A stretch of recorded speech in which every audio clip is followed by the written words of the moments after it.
que la propia tecnología de la que estamos hablando, tanto en el software como en el hardware, que es hacer el proyecto, que es poner eso a funcionar, que es ejecutarlo, ¿vale? Esto es un dato real, que bueno, si lo ves así, es preocupante incluso, ¿no? Dice que el 65% de los proyectos que se ejecutan fallan. La palabra fallar, ¿vale?, parece que es desastrosa, no quiere decir que no se arranquen, que no se ejecuten, pero fallan.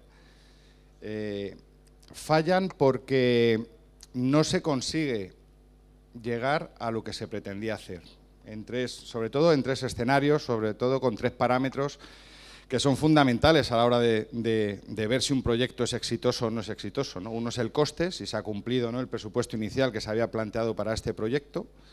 Otro es el tiempo, no se implementan en los tiempos o en los plazos en los que inicialmente se pretende hacer. Y el tercero tiene que ver mucho con la calidad del servicio, ¿vale? No sé si están muy de acuerdo o no, no sé cuánta gente de la que tengo delante está directamente relacionado con proyectos dentro de la organización, ¿vale? El mundo de la gestión de proyectos es enorme, podríamos estar hablando muchos días de esto, pero bueno, en 10 minutos la verdad es que no pretendo nada más que, para mí, dentro de los 20 años que llevamos haciendo proyectos, hablar de tres cosas muy básicas que son fundamentales y que siempre hay que tener en mente cuando se está abordando un proyecto, sobre todo de este tipo, ¿no? Hablamos de tecnología y cuando hablamos además de proyectos que no solo son para la parte de tecnología, sino que están involucrados otras áreas de la compañía. La parte de metodología de proyectos y demás es muy grande, pero es cierto que hay cosas básicas que a día de hoy a mí me sorprende, pero se siguen sin cumplir.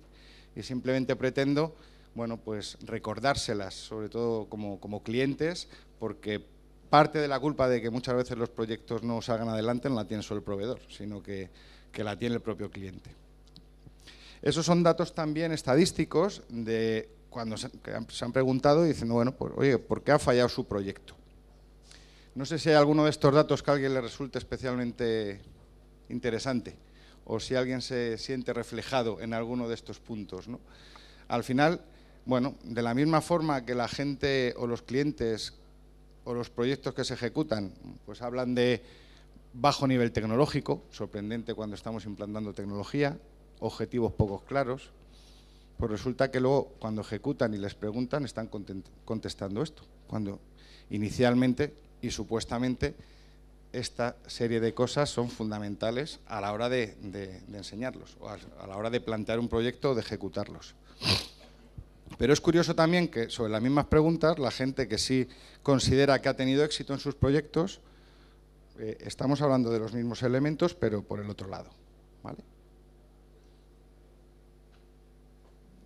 No sé si les ha dado tiempo a leerlo, pero en cualquier caso entiendo que esto lo podrán ver más para adelante.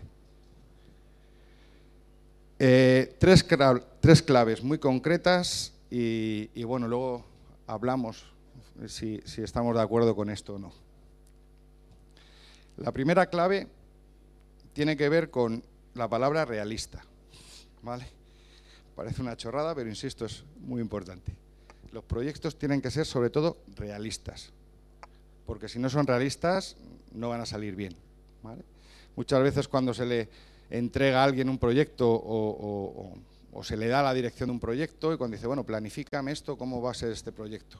Lo suele describir como arriba, un proyecto enorme o un Excel enorme con un montón de tareas que todas se van a cumplir una detrás de la otra, que todo es perfecto.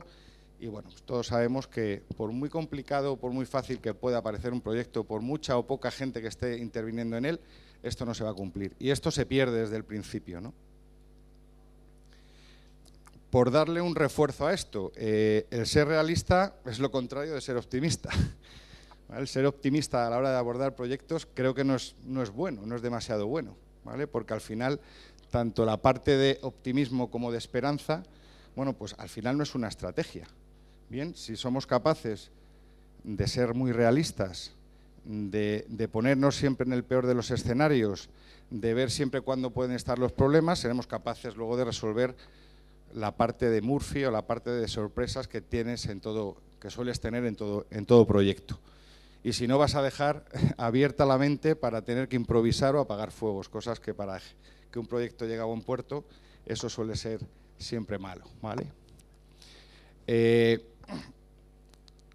Si no eres capaz de ser realista y no eres capaz de ver los problemas, no vas a ser capaz de resolverlos y tu equipo, el equipo de trabajo que estará trabajando contigo va a perder la confianza en ti. Aquí lo estoy enfocando más a la parte del director o del jefe de proyecto, de la persona que realmente está llevando el peso de todo esto, pero realmente es así, ¿no? Tú tienes que ser alguien en que tu equipo confíe plenamente en ti. Si tu equipo no confía en ti, tampoco va a ser un proyecto que se ejecuta adecuadamente y que cumpla las expectativas. Por supuesto, estar cerca de los problemas. Ser realista es, oye, yo sé que me va a pasar esto porque lo tengo controlado, lo acoto aquí. Si empiezo a extender demasiado, empiezo a no conocer qué es lo que puede pasar, por lo tanto, tampoco voy a ser capaz luego de resolverlo. Por lo tanto, la palabra es, sean realistas a la hora de enfocar un proyecto. Acótenlo bien. Acótenlo bien en tiempos, en coste y en calidad. El vídeo.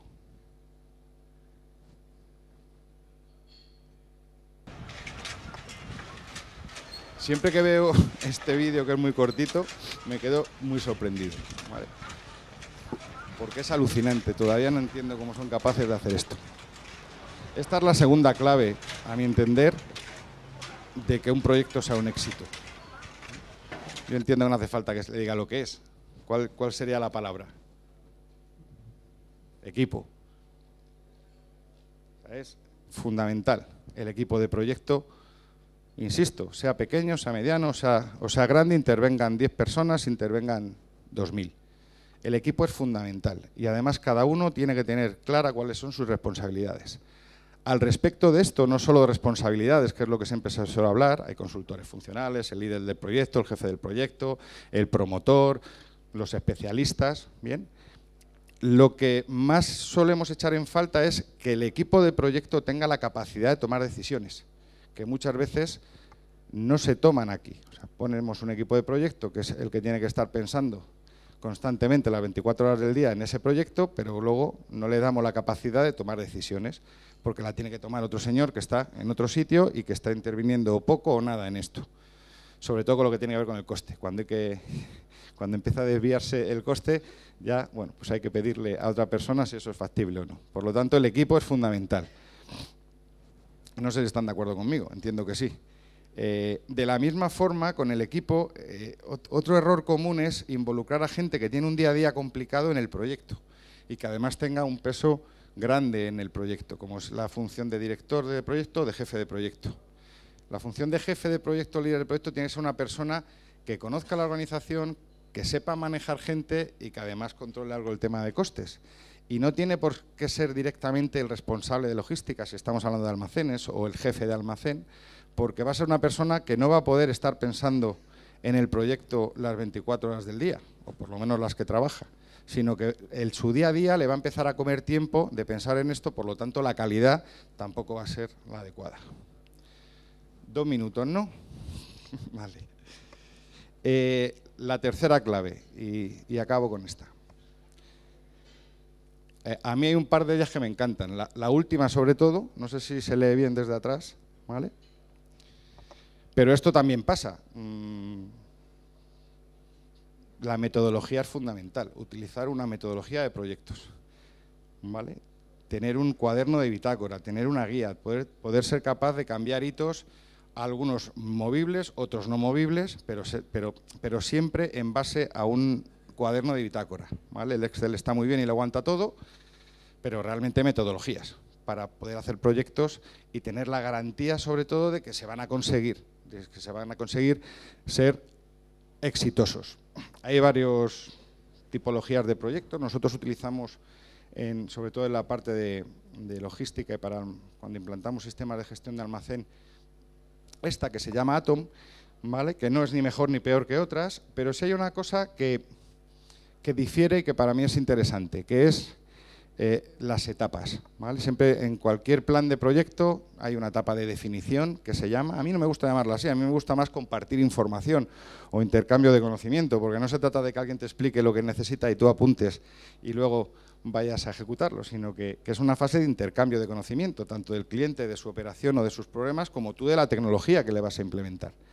¿Vale? No sé por qué siempre la formación en los planes de proyecto se deja al final, cuando entiendo que es importante hacer una formación inicial al principio, ¿no? Porque así luego a la hora de definir procedimientos y definir funcionalidades, pues el cliente está hablando con conocimiento de lo que tú le vas a poner como herramienta y tú estás entendiendo cómo aplicar sus operaciones a la tecnología, ¿vale? Por lo tanto, entiendo que es importante. Luego está siempre una fase de transformación.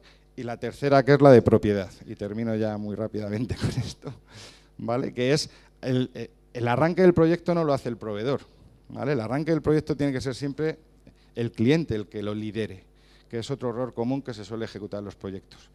El cliente, bueno, va dejando, el proveedor, como es lo que tiene que hacer, pues va haciendo, y luego cuando hay que poner eso en marcha, resulta que el proveedor es el que más sabe al final casi del negocio o de la tecnología que ha implantado para esa operativa. Por lo tanto, es fundamental que la fase de propiedad, que el cliente haga siempre suyo ese proyecto antes de arrancar y que solo necesite un soporte mínimo.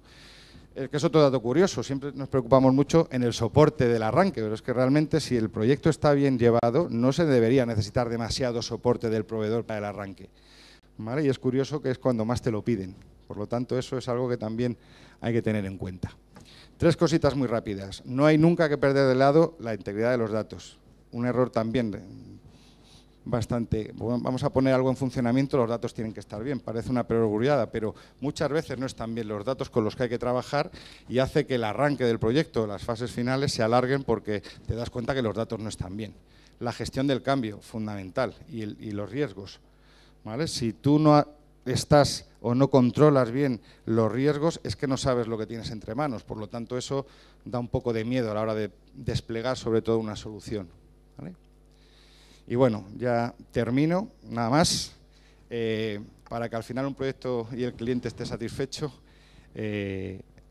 considero que siempre estas 3 cosas básicas y sencillas, si las tienen siempre presentes y el resto de cosas, el tema coste, el tema tiempo y el tema calidad siempre está en todo el proceso del proyecto, seguramente conseguirán éxitos mayores a los esperados.